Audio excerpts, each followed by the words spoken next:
En este video presentaremos el método del mínimo de la suma de los cuadrados, que se utiliza en las prácticas del Laboratorio de Física de la División de Ciencias Básicas de la Facultad de Ingeniería UNAM.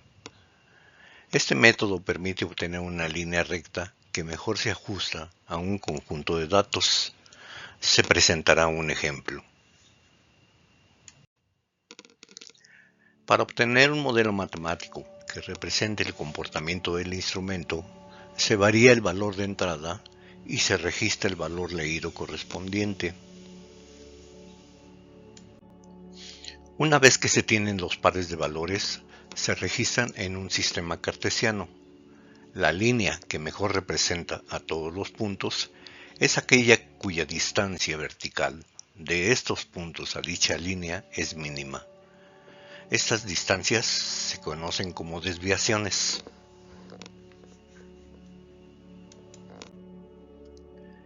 Las desviaciones se expresan como el valor del punto medido menos el valor de la línea. Al sustituir en la ecuación de la recta estas desviaciones, quedan en función de la pendiente de dicha recta y de su ordenada al origen. Estas desviaciones hay que elevarlas al cuadrado para que su suma no dé cero.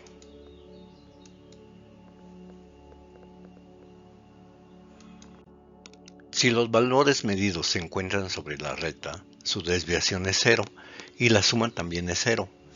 Este es el punto de partida del método del mínimo de la suma de los cuadrados, ya que si esto se cumple, significa que las lecturas son idénticas al valor de entrada y que el instrumento no tiene error al medir la variable. Como la ecuación queda en función de la pendiente y la ordenada al origen, y como ambas son independientes, se desea que sus derivadas parciales tiendan a cero. Estas diferenciales se muestran como expresión 3 y 4. Al resolver las ecuaciones 3 y 4 en M y en B, nos quedan las ecuaciones 5 y 6, que son las expresiones para la pendiente y la ordenada al origen de la mejor recta. Un ejemplo permitirá aclarar lo visto anteriormente. Se desea obtener la curva de calibración y la ecuación de la recta de dicha curva para el voltímetro analógico, para lo cual se pone en paralelo con un foco y con una fuente de poder. Al incrementar el voltaje de la fuente, el voltímetro registra el valor de dicho voltaje. Para cada valor patrón BP, se toma la lectura del voltmetro, como se observa en la tabla. Las lecturas leídas se registran en la segunda columna. Para minimizar el error aleatorio, se repite el experimento 3 veces más, obteniendo las lecturas en las columnas 3, 4 y 5. En una segunda tabla, se obtienen los valores de las sumatorias de las expresiones 5 y 6. Al sustituir dichos valores, obtenemos la pendiente M y la ordenada al origen B. En este experimento, BP representa la X en el método de la suma de los cuadrados y el valor leído promedio BL representa la Y de dicho método. La mejor recta, que es la mejor aproximación del conjunto de datos, es Y igual a 0.9568x más 0.6696 y permite estudiar la naturaleza de la relación entre las dos variables. Cabe resaltar que el significado físico de la pendiente obtenido con este método está relacionado directamente con las unidades de la variable.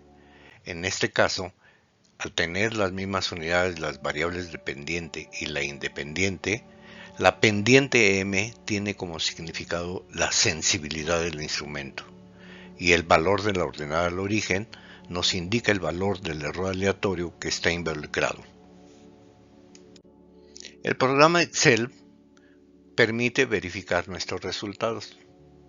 Al realizar la gráfica del valor patrón BP contra el valor leído promedio BL, se selecciona el menú Insertar un gráfico para obtener la curva.